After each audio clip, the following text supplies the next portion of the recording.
Powered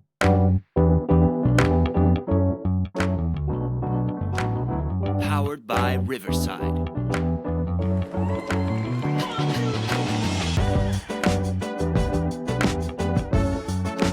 Welcome back to our next episode of the World People Game Podcast. As always, with you, Goose. Will on the other side here. A lot to go off of as we are a week and days away from the start of the World Cup on June 11th. We will go over real quick today the Champions League final, obviously, which everyone was watching this last weekend, and some of the games that are going on, friendlies around the world as they prepare for the World Cup. We'll talk through some of the smaller nations that people have maybe looked over as we've gotten closer here with this 48 team World Cup. We'll also obviously go into the U.S. as we usually do. We'll also talk some of the bigger nations that played each other, Belgium, Croatia, and then we'll just kind of touch base on each of those, and we'll see how the conversation goes today. But anyway, so off the top of your head, starting off Champions League final, Will, what are your initial thoughts as we dive into that final that we saw? It was as I guess I expected, low scoring, a little more boring. Obviously not Bayern PSG esque, but it wasn't bad. It wasn't bad. If you're a fan of the game, it wasn't bad. If you're a fan of just watching high scoring, it was obviously terrible. But it was good. They definitely Arsenal brought it to them quicker. They were a little more aggressive, and then obviously they pretty much controlled the whole game. So it was theirs to lose, which obviously we know how it turned out. What do But you saying? Arsenal control the game? I think for the most part, yeah, I mean, they as PSG as dominated possession though. yes, but they were still playing into. They shot 97 shots on and like two on target. Obviously, I'm It exaggerating, was but one on target actually. yeah, exactly. So Havertz goal. it was absolutely atrocious, which means in the sense that I feel like Arsenal pretty much dictated the game as far as defensively is what they want. So yes, even if PSG dominated possession, they still weren't dangerous with the ball. So that's what I mean in the fact that I feel like Arsenal they played into Arsenal's game. They defensive waiting for it and nothing, and then pretty much capitalize on that quick play that Havertz scored, which again even a couple of surprises with Havertz starting and not Gyökeres up top. So um, yeah, I think it was Arsenal's game to lose, and in the end, obviously they did, but I don't think PSG was able to do what they have been doing. And Luis Enrique, yes, he was able to make adjustments and everything, but it went down to penalty kicks, which could have been anybody's game. So yeah, I gave the upper hand to Arsenal on that one Yeah, but because of their gameplay and their strategy. interesting. Both goals came off of mistakes. Really, the one that Arsenal got and Havertz, obviously made the run and scored a golazo because it was a golazo. Came off of a random deflection that just kind of landed in his path. He took advantage of it. Was able to get away from the defender, which is a little surprising, considering his injuries this season. But yeah, put it top shelf. Goalie had no chance where he shot it from. It was kind of like Landon Donovan in that World Cup where he just blasted it right in front of the goalie. And even for PSG's goal, I mean, it was a penalty, obviously, on a poor defensive play from was a Mosquera, who just the ugliest tackle you'll ever see. Not that it was bad; it was just a really bad. The way he kind of dove in there was really weird. Didn't give himself any opportunity to win the ball. The way it was just late, I would say, in the tackle. And then yeah, PSG couldn't find a way. Arsenal made it very difficult. That's what we were. I know we all talked about it. I don't. I think Arsenal approached this game as they did most of the second half of their season. Very methodical, very organized. Made it very ugly for PSG to try and get a goal. And in the end, penalties. We kind of. I didn't want to see them. I know you didn't want to see them either. But atrocious. Eze first, and I saw. Funny enough, I saw on like one of the social medias. He did this for Crystal Palace also. Same Yeah, technique, so yeah, missed terribly the same way too. You'd think a player like that would learn from his mistakes. just kind of They giving you. do. Remember, this isn't. It's not like that was the last that mistake that he made at Crystal Palace is the last time he took a penalty kick. They practice these in practice all the time. Gabriel stepping up, it wasn't just kind of like, oh my God, what is he doing? No, it's more of like he probably does this in practice a ton of times. And at that point, maybe it was a little nerve-wracking where he's like, you know what, let me go into the fifth slot because I am the captain, and we've done this in practice, so it should be routine. I should know where I'm going. I should know what I'm doing. So it's not like it's oh my God, why would he have done that? It's not like a wow, It's like just a how he spur of the approaches it. moment. Yeah, I got But you. so I get it, yeah, just because which it is terrible, it's ugly, but again, everybody has their own form. Remember, there's everybody does things differently. Um, and if it works, right, nobody says anything about how ugly it is. It might be like, oh, but he scored, right? But obviously he missed it and it was terrible, so it just looks like shit. Uh, I took what, one pen in middle school.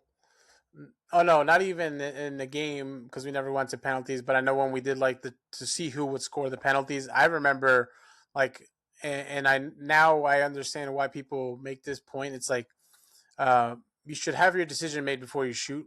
Don't oh yeah, don't make that decision like in the very don't last second because don't it's just second gonna guess turn out yourself. that way. Yeah. Hmm. And that's like that tiny experience a long time ago for me. I do remember that though. I was trying to be smart about it and trying to see where the goalie was going to go, and I just messed it up. But that's what it seems like he does. Like he just waits to the very last second to make a decision on where he's going to go with it. Or if not, it's just poor technique in how he shot it. But and then Gabriel coming up fifth spot. I know we kind of had this argument, at least in my I know you don't opinion. like it. You said I defenders just shouldn't do I'm that. not a fan of defenders shooting, at least in the first five. Like in the first five, all those attacking players on the field, and crazy that that's the person that comes in to shoot the last penalty to give yourself a chance because he had to make it to keep going and I think the thing that gets me the most now is not even the fact that he's a center back shooting a penalty. It seemed like he went to no look shoot the ball. That's what the replay, or at least people were asking, like, is that what he was doing? I thought that was Try to weird. I channel don't know. Zinedinho. I don't. Did you notice that? Because I saw No, that. I I was like, didn't. what in the hell? Yeah, he literally right before he goes to shoot, he just looks the other way. I was like, Mm. what the hell? So all the things you probably shouldn't do to shoot a penalty shot in the most pressurized moment of your career, for an opportunity to stay in the game because they obviously had to score that to keep going in the Pens. But yeah, no, I mean, not the most exciting game, like you said. It kind of had more shades of the PSG Bayern's second by the game. second game, right? Because they Hmm. tied that one. But yeah, no, I it mean, was good. one It of my was good. biggest, I don't have a complaint besides it. I wanted a little more, you know, shots or offense, a little more shots on target, more excitement in yeah. that. Yeah, Well, one of my biggest things, and it just goes to show Saka. Everybody loves, at least all Arsenal fans love to gloat Starboy. Saka, and what has he done? He did absolutely nothing. He's done Subbed absolutely out nothing 65th minute, in right? any 70th minute. important game. In every important game, I looked at something that came up, something like that. It was like four different matches that were important matches. He's nowhere to be found. So it just goes to show that they want to make him to be such a big player, and obviously it goes to show that he's not. So that's another You thing know to what I look found? at. That I found interesting, and I'm sure you did as well. You know how we were talking about where I mentioned the statistics of how much time PSG's players have played this season compared to Arsenal's players. I kind of understood Arsenal, them having to make substitutions because their players are gassed from a long season. But Vitinha, Dembele, um, Kvaratskhelia, all of them came out because they yeah, couldn't. They were either hurt or tired. The I looked at the weather for Budapest that day. It's not like what the World Cup's going to be. It apparently it did when the game started. It was a bit warm, but when I looked, it didn't seem like it was. It was like in the 70s by the time the game was over. So it doesn't feel like it should have had as big of an impact. What do you make of that? Like PSG being so fresh, not being yeah. able I to don't continue know. to Like I said, playing their best players are out yeah. So could for the the World Pens. Cup have something to do with it? Again, if they go over, if they spend that extra time and they gas themselves and then they get hurt and the World Cup's coming, does it have to play? I don't know. But again, I'm not gonna dismiss it. I don't care what people say. I feel like that was a big decision because exactly when do you sub out your biggest players for the final of the biggest cup? That's literally and people like to argue back and forth, what's a better, World Cup or Champions League? So, the fact that it's arguable, that's again a big cup. So to me, yeah, what goes into effect or what goes into play? Because Dembele, I think he had a little knock, so you could see him limping. So fine, understandable. But everybody else, I that's mean, why Vitinha looked like he he was was crawling gassed. onto the Yeah. stage Well, for yeah, the yeah, he trophy was celebration. gassed. So So yeah. again, yeah, like they were like okay. So I don't know. Which Vitinha also missed the game winner that just went over the post, which would have had my 2-1 prediction. I can't believe we missed that. We both were really close, man. I was close for a long time in that game, and I was like, no fucking way. There's no way this game is going to actually wind No, up I 1-0 knew it wasn't. Arsenal. I No. mean, but it seemed like that's the way it was heading, the way that Yeah. game played out, right? It's just No, crazy to yeah, think. exactly. Because like I said, Arsenal played PSG played into Arsenal's hand. Arsenal controlled the game the way they wanted to. Like I said, those shots going on, not even being on target, didn't do anything. Again, you take that all day. Sure, shoot 1,000 shots if you want. If not, if you got one on target, that doesn't do. So yeah, it's just unfortunate for Arsenal. Uh, but they're in their rightful place. Second place is typically, it was Bottle bound to job, happen. bottle job Yeah, accomplished for the yeah, Champions exactly. League. Because I mean, I guess the penalties, like I said, it's unfortunate. It's anybody's game at that point, so it just sucks that that's how they went out. But hey, it is what it is. PSG. I mean, at least Um, they have domestic, yeah, they got triumph. something. Yeah, They they got got a something monkey. in the They got the monkey season. off their back. They Yeah, didn't completely waste the season yeah, again, so hmm they have that to hold on to at least. yeah, exactly. Um, And they made it to the final, so. And yeah, they lost some PKs. Lost some PKs. So it's not even anything like, oh well, they made it to the final and they got beat down. So it's worth noting at least this time. It could have gone either way. yeah. So we'll kind of leave it on that note, right? That's it. I It mean, was nothing it else to wasn't the talk most about. exciting, but yes, PSG back-to-back champions. So congratulations to them. Uh, it was kind of the favorite anyway going through. So the team that everyone Yeah, expected to win won. I think PSG should have definitely thanked Mbappe in their speech. You know. Yeah, I believe so. I believe Mbappe has a big part to do in the PSG's now being successful. Crazy to think. So as we move on, we'll now kind of shift gears, and the domestic club season's over. We want to kind of jump into some of these friendlies that are happening since we're so close to the World Cup. Huge shout out. We'll start with the smaller nations in these warm ups.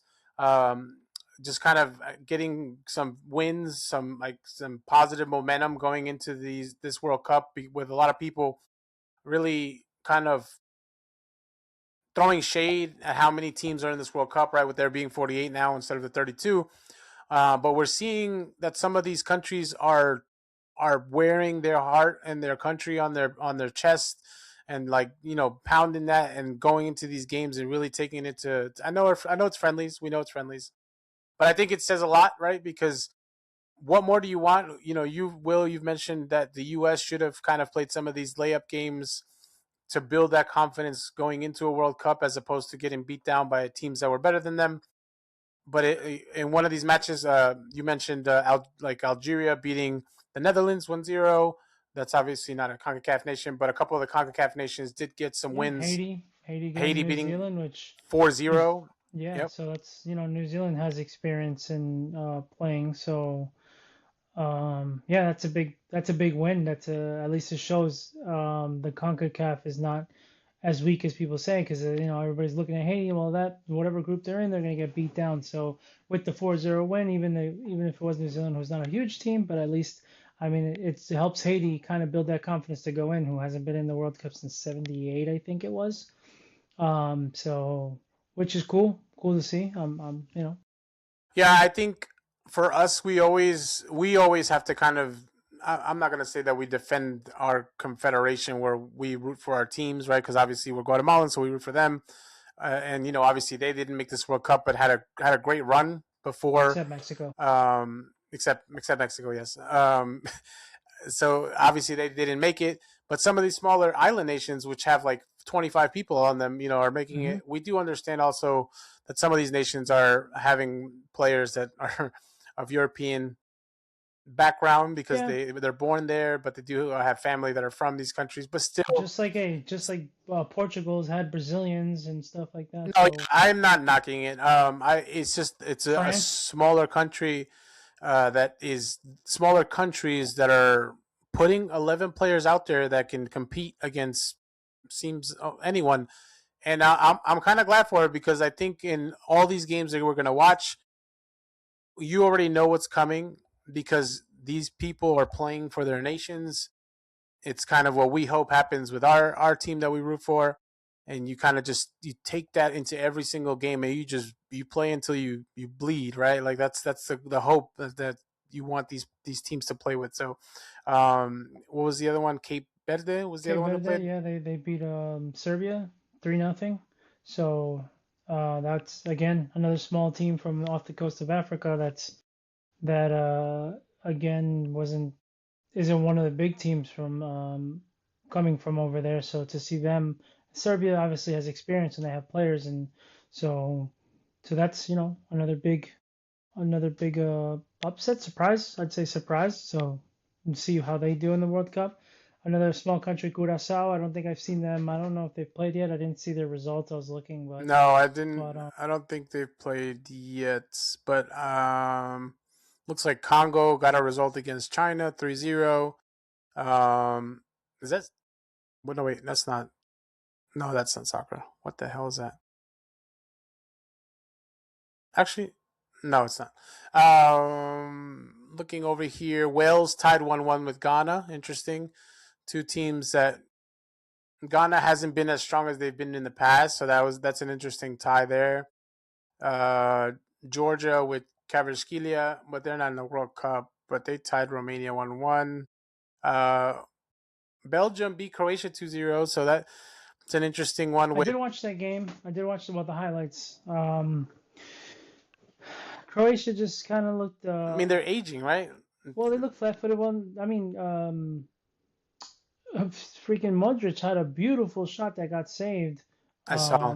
Yeah, that was a phenomenal save. So that could have easily changed the game. But to me, it's just Doku. Doku's that game changer because even that first goal, it was him pushing the line, and I mean, it was a terrible ball into the box. But again, anything can happen in there, and it fell to I think it was Tillemans who scored the first one.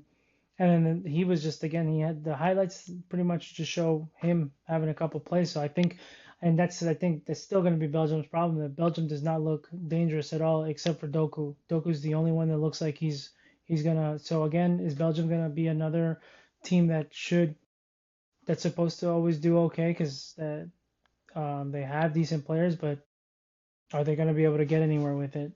Um, Looks but like yeah, that game. the Yeah, odds were in Belgium's favor, so it's not a surprise that they won. I did see the goals were from Lukaku and Tillemans. Tillemans had yeah. a strong end to his season Yeah, with listen, after he he came was just in the back with Villa. box. He was just in the You know, box and later just it right fell place, off to right him time. and put it into the corner. And I But yeah, think the second was a PK. So surprising for looking over the lineup for Croatia. A they're lot of just players that are aged. not even playing also because Guardiola did stop playing for City. He's not getting used anymore. Kovacic, bench player for uh, City also. Perisic, older. Modric, older. I mean, I know they still play pretty well, but that's definitely an age squad there. So interesting what that's going to wind up being going forward and what they'll look like in the World Cup because their best player, beyond a doubt, is still Modric, and he's going to retire after this World Cup. At least that's what he said. So interesting to see their that squad. Let's see for Belgium. Belgium has names, man, and They always do. They always have Courtois names, and but goal, Onana, and the defensive mid, Tillemans, the Kuiper, Salamakers, Doku, De Bruyne, Lukaku coming in to score a goal. Mounier is still there. Witzel, surprised he got called in. yeah, Castagne, older also. wanted to Interesting, go. Yeah, interesting squad there. Oh, and our boy Senny Lemons, obviously as a backup keeper. Unless Courtois dies, he ain't coming into No, that game. exactly. Yeah, he's not. But I mean, good for him to get that World Cup experience, right? Because I think being there still Good training for sure. part of the issue. But let's talk really quick about the Netherlands losing, because I know we were looking at that right before we came on. All playing with all their star Yeah, players, all their it's big names, losing to Algeria 1-0 is actually very interesting because it's kind of their trend, right? I mean, I know against in the last couple World Cups they kind of step it up and they had some great games against Argentina. They the U. No, they didn't play the game against Argentina, which is the meme now, with Messi. Que miras Bobo? Is that the one? But interesting that team with Virgil in the back. He's declining so fast. Like I didn't see whether or not this was his fault or not, but losing to Algeria is no, it interesting. was it was pretty much it was 86-minute goal. They were stunned, you know, even it says in the tabloid stunned by Algeria. So it was just they couldn't get it going offensively. Um, but it was more so that and player of the match went to Zidane, Luka Nice. They Zidane. So keep. yeah, yep. So Well, that tells you a Zidane's lot. son.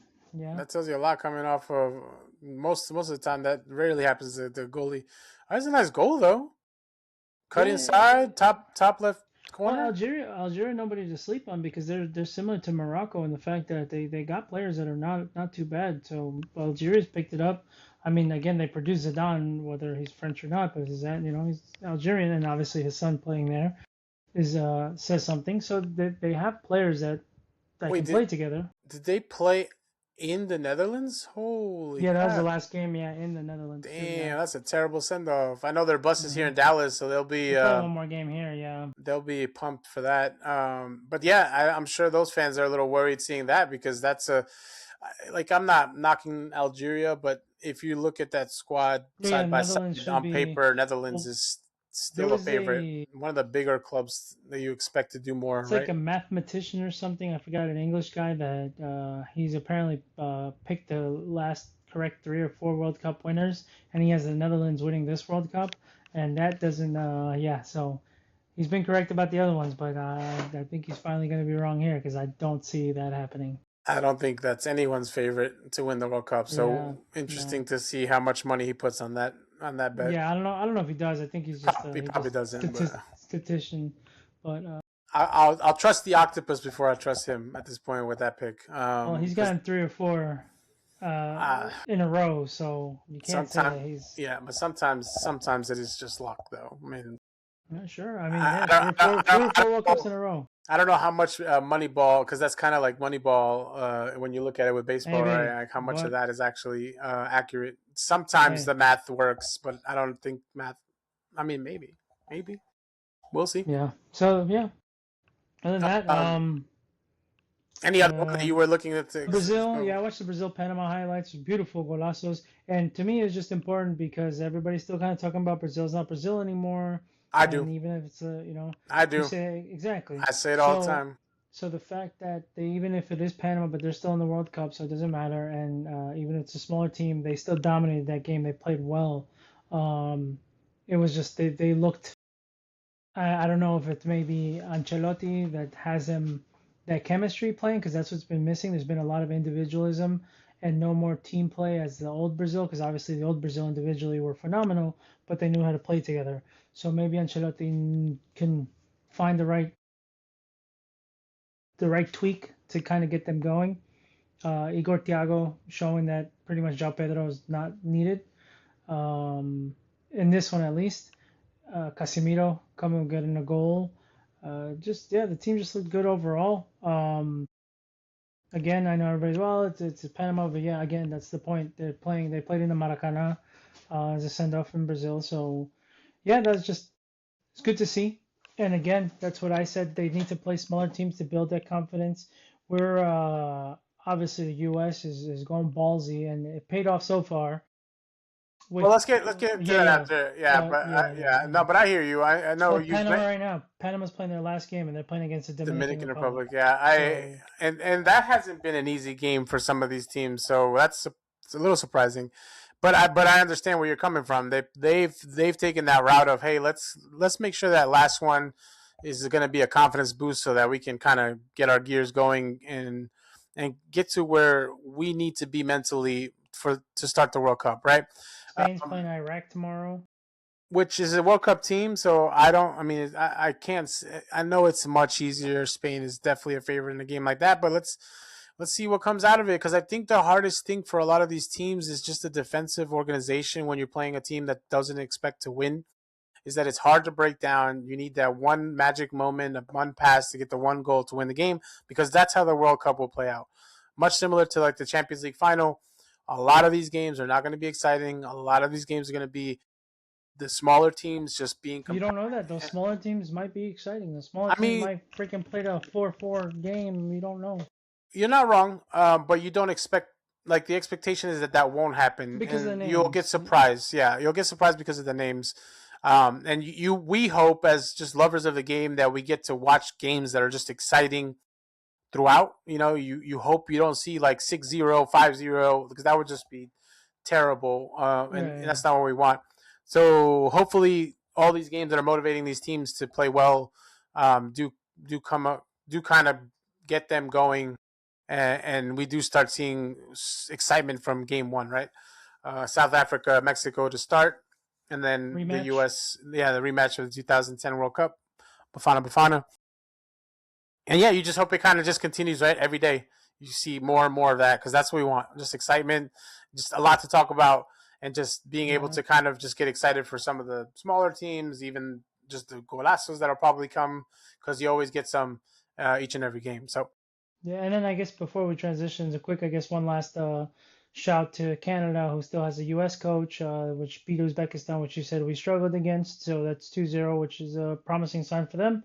Another CONCACAF team. yeah, So yeah, I was that's trying to we'll see. remember if it was the beginning of Pochettino or the end of one of the like backup coaches that we had, but I remember them actually being quite a bit of a challenge, a strong team, a fast team, Yeah, they organized have team. the center back kid that plays for City. Yeah, I don't know if he's been Kusanov. playing much. Yeah, but Yeah, I remember that game being a challenge. I know the U.S. won eventually in the end, really late on, but it was a challenge. And clear here, Canada also um, making light, maybe not light work, but getting a result, which is big for them, as they're also a host nation. So yeah, shout out to another CONCACAF team doing their thing in this last couple of games as they prepare for the World Cup. But let's move on to the big topic of the conversation, as the U.S. Big win against Senegal, like you said, 3-2. The federation deciding to take the opposite approach of playing some of the stronger teams that will be in the World Cup, to mentally prepare and I guess really understand what they're up against and how they stack right up against these teams, that because that Senegal team, Sadio Mane, NGI, like you're talking about some players that have everybody, every player skill. there. I mean, off the top of your head, maybe not know, but when you see him, oh yes, I know this player. Yes, I know, and so I will say they didn't have Semenyo, because obviously he ended the season with City playing a lot of games. So I'm sure I know he's in the squad, but he wasn't playing or he wasn't there. But you're talking about big. It's a squad that it was definitely a challenge. They're the ones that actually won the Afcon. Besides hmm all nope, that they won. I bullshit, don't care. I don't care about the so bullshit. They won. it was a strong game for them to play, and the U.S. came flying off from the start with Pulisic shutting the haters, shutting the noise, getting back to his form that he was at the beginning of the season with Milan. 7th minute assist to Des, scored a golazo, also coming back for the U.S. strong. And then getting his goal in the 20th minute to make it 2-0 for the U.S., who looked to be cruising until they got scored on right close to the end of the first half. Sadio Mane, of course, and are you really surprised that guy scoring goals for that country? And then let's talk about the first half first. Just your thoughts, because it changed from one half to the other. We're seeing the same thing that we've seen from Pochettino every window. Just no consistency. A different starting 11 again. Obviously, no Richards because he's injured. But your thoughts on who the starting 11 was, and then how that first half played out. Well, yeah, we spoke about this last night when we were playing. Um, the biggest thing to me is the goalkeeper. I don't care. I don't care. Like I said, I don't think it's time to experiment in these games with your goalkeeper anymore. There's literally the last two games before the World Cup starts. Freese, I'm pretty sure everybody knows Freese is the starter. So the fact that he didn't even play and you brought in both goalies to see if maybe they can prove something to you. But again, to me, that's dumb. That's what practice is for. If they can't prove it to you in practice, um, then that's it.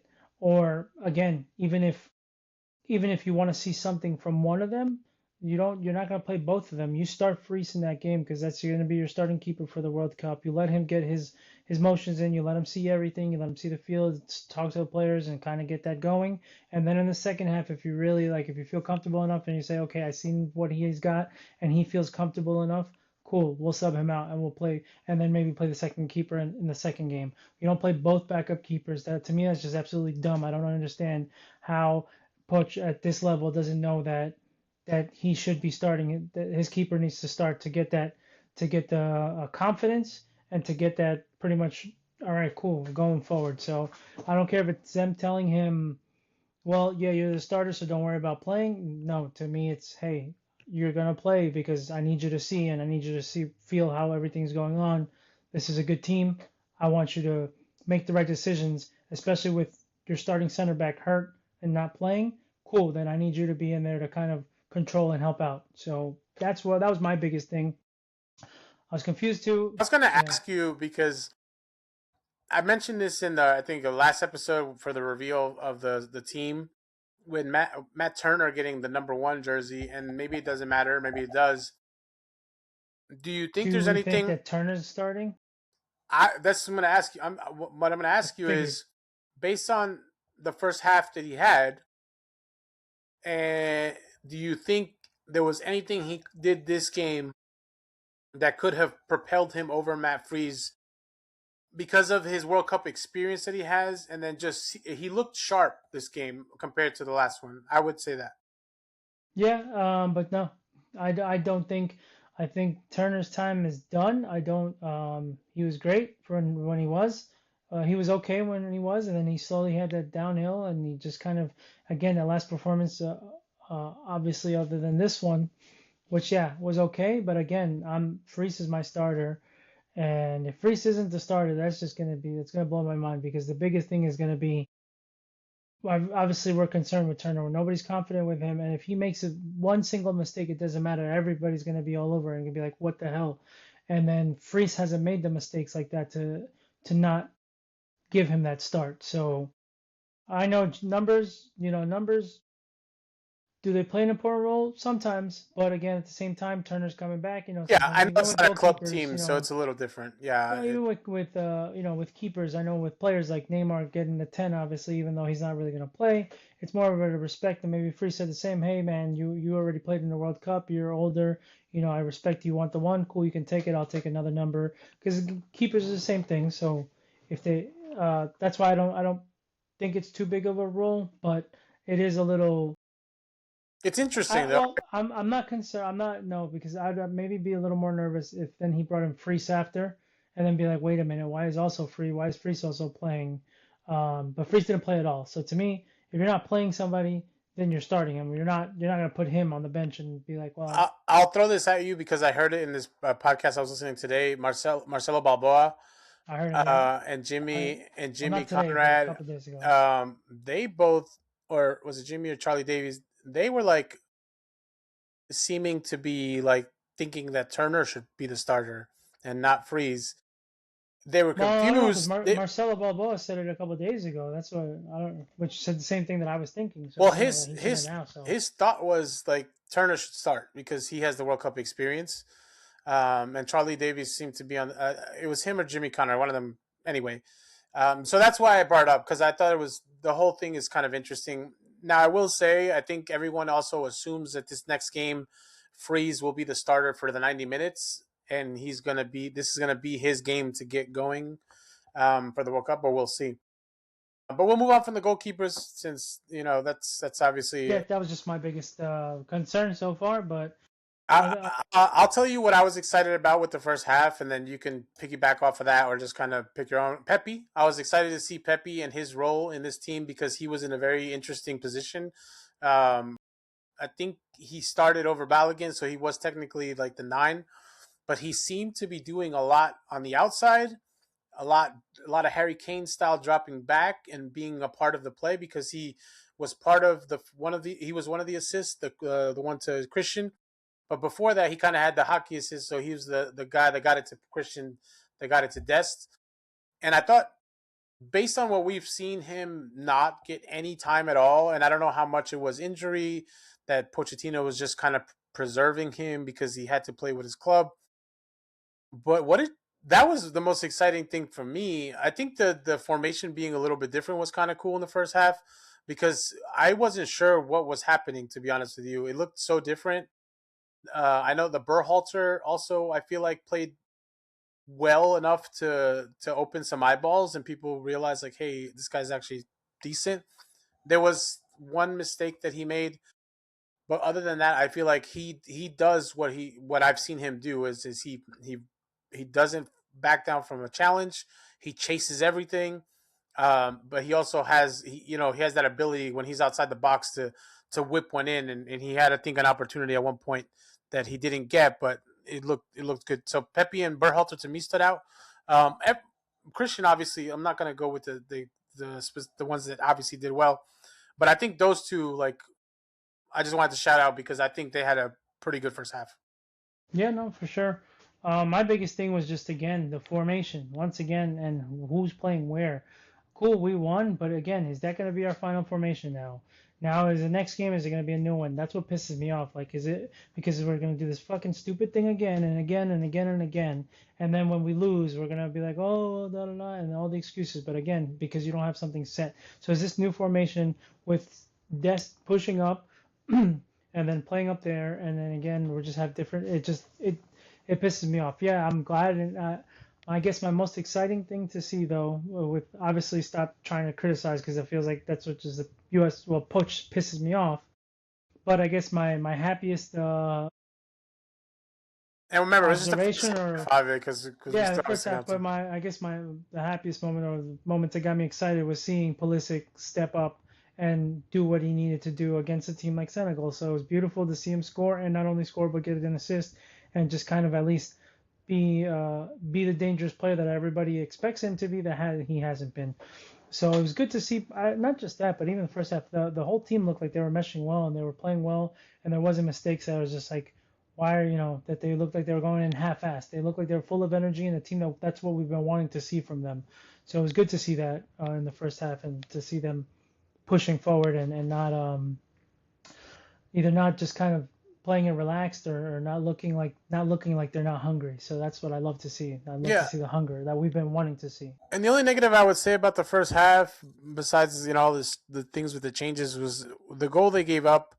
I think obviously Chris Richards not being there, you could definitely see it in that play because Mane makes a run that everyone knows he's going to make, and Tyler couldn't keep up or just didn't make it there on time. But it wasn't his to really take down. Like who we were, I'm not trying to down talk Freeman because he had a good game also, but like uh, that where that run was made, there was two of the center backs should have had that run. They should have seen that run.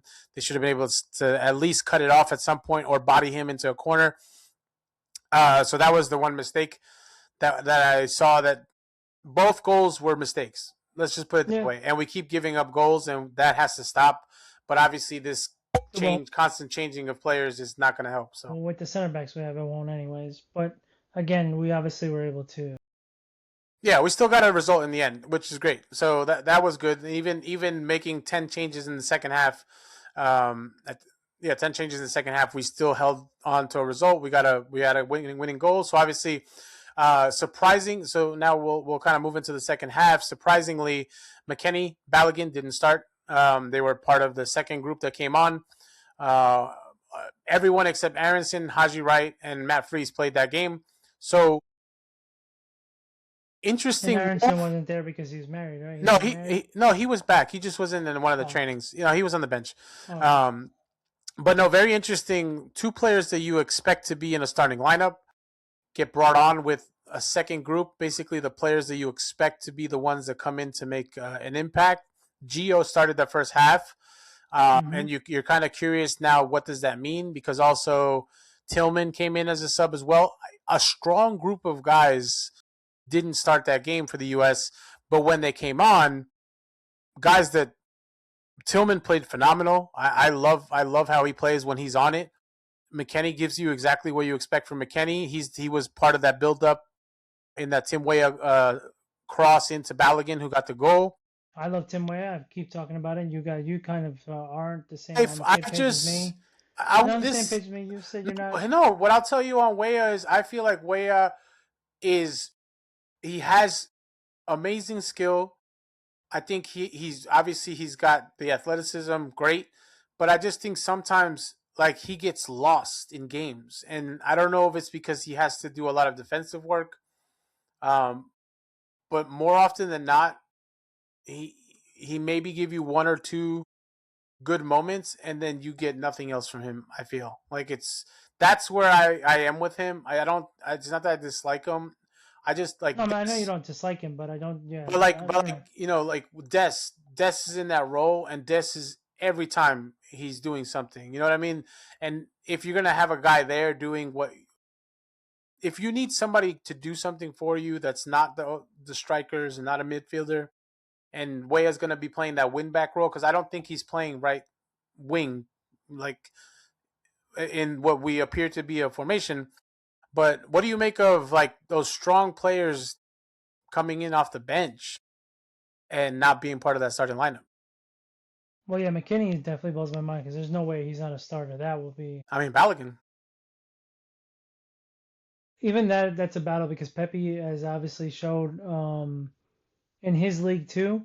Yeah, I think Balogun is the starter, but at least he made a battle for it. But Gio, I don't care. He played 2 games at Dortmund or at Mönchengladbach.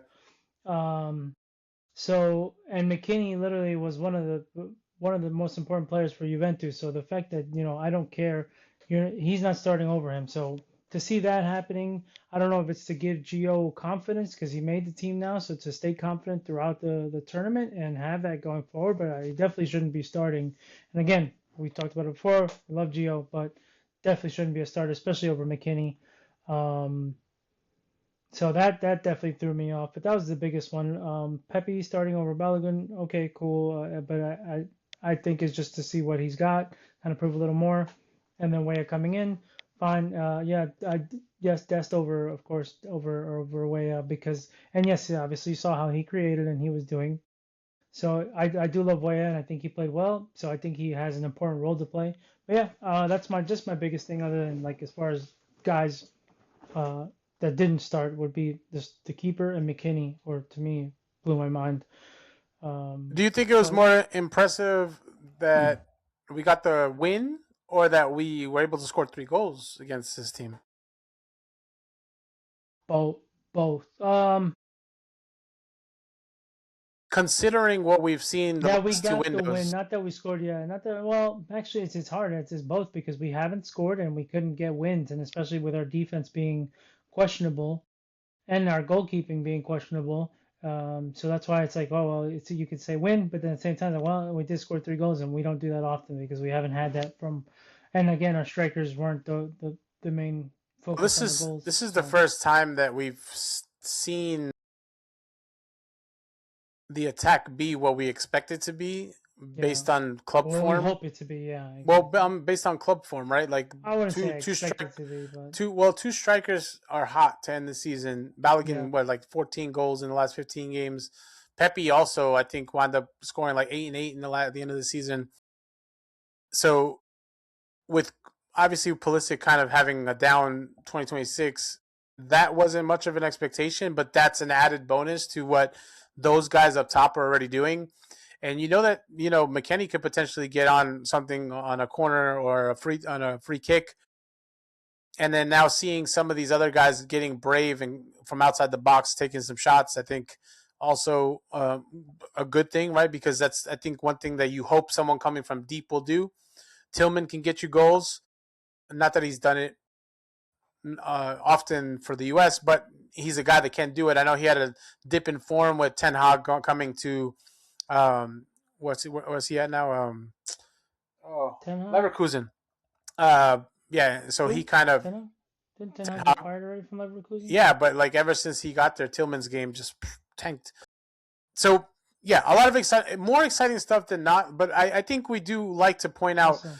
the things that need work and the things that we are still as fans and just people who've played soccer before just don't understand. You as a goalkeeper, I can get it. I know me as a center back, I know how important it is for a goalie to be screaming at me from behind and let me know, where I need to be and my positioning and just kind of leading that line from behind, right? So we just excited for the result. We can't wait to see what One happens player we against didn't talk Germany. about is Zendejas too. Yes, Zendejas definitely, which is obviously one of the bigger headlines because he's quiet, and obviously Luna was the big talk. Zendejas hasn't talked, but I liked how he came in.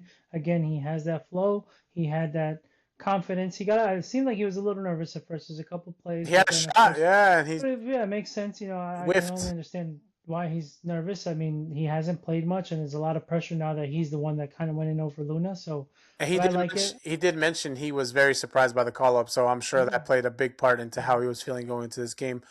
Good So thing I for just hope him he though does. is he knows all these guys. He grew up with Christian, Yeah, with yeah, Haji, so hopefully nerves are gone for next game and he gets yeah. to kind I of have hope he his gets a lot moment. more Yeah, playtime. Yeah. yeah, I hope so So yeah, too. it's awesome. Big shout out to him for making the squad. He's 28 too. I didn't even realize he was on the older Yeah. side. So this is pretty much yeah.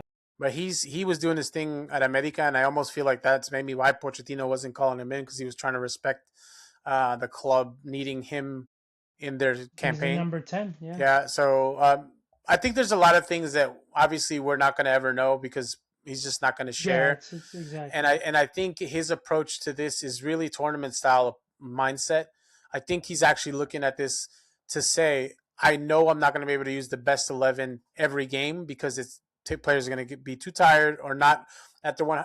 I'll just But no, you yeah, feel free to disagree. I think that's kind of been his mo this whole time is that he's trying to figure out the best, not just one team. He's trying to figure out the best sets of teams that can play and still produce at the same level as we've seen in the first halves of all the games. Because that's the one thing that's happened in these last couple of windows is great first halves, terrible second halves. This last game wasn't a terrible second half. It was decent, and even though, but he intertwined those big players. Obviously, he's not going to be able to make 10 subs, in a World Cup game. It's only going to be 5. But in that same token, I think having that knowledge of like what players are playing well together, who he can bring in, or like I think he's thinking a lot about going deep and how to keep not only players fresh, but also having a really good combination of players every time they play a game, no matter if the guys are starting or they're coming off the bench. I think that's his thought process, and I know that's not the most normal thing that you think about when it comes to a World Cup, but I think he's kind of thinking outside the box is my thought on what he's been doing. I know you don't like it. I haven't liked it until I think I've kind of thought about what he may be doing. Yeah, I completely disagree. I think it's absolutely stupid and terrible because it's the United States. Now, you go ahead and do that with Brazil. Go do that with Argentina. Go do that with Germany. Go do that with Spain. Go do that with France. No, like that's the stupidest thing to me there because I feel like if that is the case, that is just beyond dumb. How are you going to tell me that the United States needs to do this, but then you're telling me that the biggest teams that have won the World Cup, that have been there, that have been at this level, that are the teams of teams, don't do this, but we need to do this? Like, no, that's just fucking stupid to me. So if that's his thought process, I'm not on board, and I think he's a complete idiot for thinking that way. Oh man, no, yeah, I'm just trying to be open minded to what his I'm not. thought process is because it seems like and I go back to the quote that he made months ago, like early in the process, where he's thinking about the best team and not the best 11, because it feels like Okay, I'm okay with that. this team maybe needs some of that because of what's happened with us not qualifying in 2018, with us having a subpar 2022. We really didn't have a great World Cup, and it's been done with the best 11 players or best, Well, European players. And I think yeah. his thought process has been that. His thought process has been like, we have to start looking at some of these players that are going to do some of the things that a player like Gio Reyna won't do. Gio Reyna, for as talented as he is, there's going to be times where he's going to slack coming back. But then you have like a Berhalter there to save him, right? And do that thing that Gio may turn off at one point. And that, right? Because you've seen him practice. So I think that's his, I go back to that quote, and I think that's where I'm kind of like thinking about what his approach is. And I get it. And most people are Well, going to think I'm it's okay. terrible, but I'm okay with the best starting 11, like with the best team, not the best. Sorry, not the best starting 11. I'm okay with the best team. Yeah, because individually the best starting 11, you put them on paper, cool. These are my starting 11 because they're the best players. No, I don't agree with that because obviously if you can't mesh with the team, if you can't play well with the team, if it's not working, then it's not working. Then you need to put in your best 11, and I totally agree with that. I don't agree with again changing. All right, my best like every week, every game, the best 11 changes. There's no way. That's just dumb. The yeah, same guys are I gonna know that play. consistency and the knowing where your teammates are going to be does play a big part in Yeah. what you're So, talking about. I do get that. I'm kind of hoping whatever he is doing works. but yeah, We make a obviously, yeah, deep that run, and then we just call him a genius for it, because that would be fantastic. And I'm kind of hoping that that's what comes of it, because he didn't have international experience. He just has playing experience. He's played in World Cups, and maybe that's kind of he's deciding to take a completely different approach than what the traditional way of like making a selection for a World Cup team is. But we will see. we will see against Germany, and that's coming up here this Saturday. A lot of other games going on as well, so we'll keep watching for those. Was there any other topics that we had? I couldn't even remember at this point, but excited that the U.S. got a win. That's always a big one, especially after the last window, and we hope for another one for the send off in Chicago.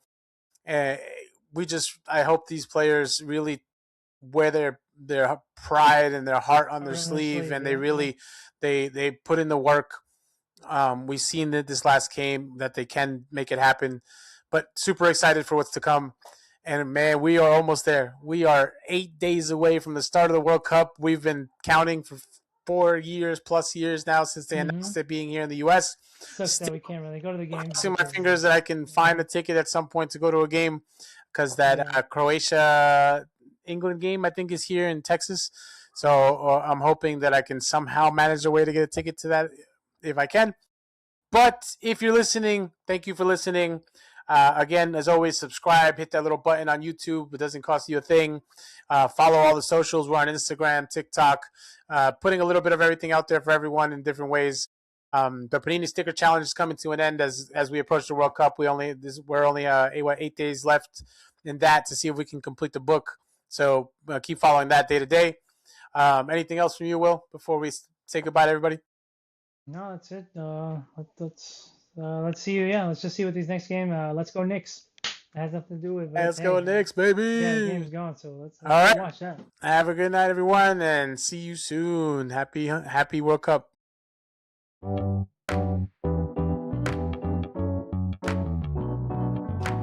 Powered by Riverside. Go.